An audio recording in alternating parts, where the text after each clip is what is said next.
الحمد للہ رب العالمین، الصلاة والسلام علی اشرف الانبیاء والمرسلین وعلی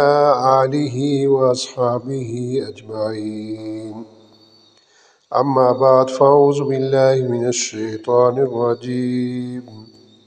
بسم اللہ الرحمن الرحیم۔ وعن ابی موسیٰ رضی اللہ عنہ قال، ابو موسیٰ رضی اللہ تعالیٰ عنہ روایت کرتے ہیں، قال رسول اللہ صلی اللہ علیہ وسلم، رسول اللہ صلی اللہ علیہ وسلم نے ارشاد فرمایا، ان اللہ یبسط یدہ باللیل،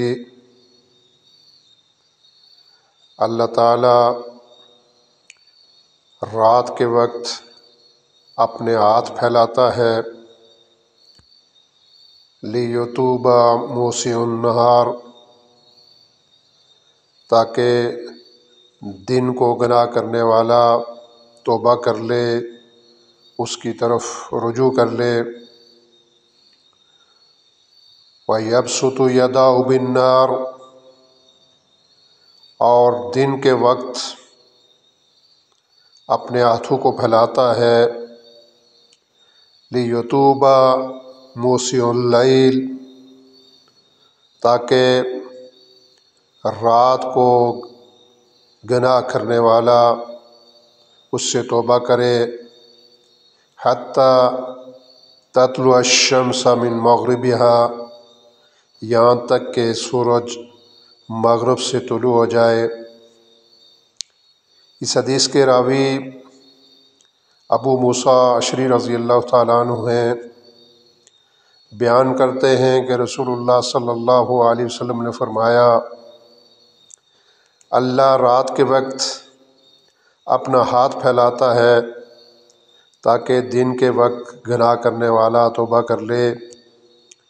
اور وہ دن کے وقت اپنا ہاتھ پھیلاتا ہے تاکہ رات کے وقت گناہ کرنے والا اس سے توبہ کر لے، اور یہ سلسلہ اس وقت تک جاری رہتا ہے جب تک کہ سورج مغرب سے طلوع نہ ہو جائے۔ جب سورج مغرب سے طلوع ہو جائے گا اس وقت قیامت برپا ہو جائے گی، یعنی یہ سلسلہ قیامت کی گھڑی تک جاری و ساری رہے گا۔ اس حدیث سے یہ واضح ہوا کہ اللہ تعالیٰ رات کے وقت اپنے ہاتھوں کو پھیلاتا ہے اور اس انتظار میں ہوتا ہے کہ دن بھر دن کے اجالے میں